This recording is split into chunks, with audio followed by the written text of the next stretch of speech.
তো hello everyone, চলে আসলাম আরও একটা মিনি ব্লগ নিয়ে। আর কালকে বাড়িতে মনসা পূজা, তো তার জন্য আজকে সন্ধ্যাবেলা আমি আর মা একটু রেডি হয়ে নিলাম, কারণ বাজারে যাব পুজোর বাজার করতে। যেহেতু বাড়িতে আমি আর মা, তাই আমার আর মারে যেতে হবে, তো তার জন্য রেডি হয়ে বেরিয়ে পড়লাম বাড়ি থেকে।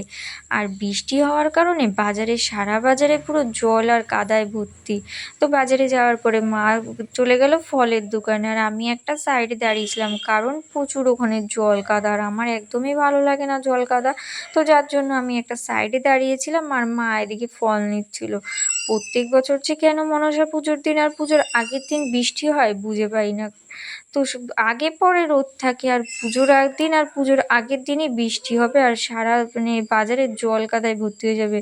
তো তারপরে মার ফল টল কেনা হয়ে গেল, আমি আর মা মিলে চলে গেলাম দশকর্মার দোকানে। তো দশকর্মার দোকানের সামনে গিয়েও দেখি সেখানে তো পুরো পুকুর হয়ে গেছে, রাস্তা না পুকুর সেটা বোঝাই যাচ্ছে না। তো মাকে বললাম তুমি নাও, আমি একটা সাইড দাঁড়িয়েছি, কারণ আমার তো কাদা একদমই ভালো লাগে না। আর দোকানের সামনে দাঁড়ানোরও জায়গা নেই, রাস্তায় হাঁটার জায়গা তো দূরের কথা, কি বলবো, ঠিকঠাকভাবে যে দাঁড়াবো সেইটুখানি জায়গা নেই। তো মা দশকর্মার জিনিসপত্র সব নিয়ে নিল, তারপরে চলে গেলাম মিষ্টির দোকানে মিষ্টি কিনতে। কারণ যেহেতু পুজোর সকাল সকাল হবে, তো বাজারে আসার মতন কেউ নেই, তো যার কারণে আমি আর মা মিষ্টিটা রাত্রিবেলায় নিয়ে নিলাম।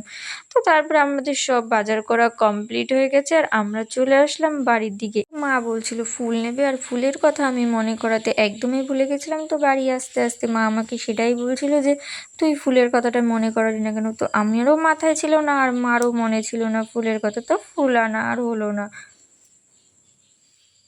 তো বাজার টাজার করে বাড়ি চলে এসেছি, আর এই ভিডিওটা এখানেই শেষ করছি।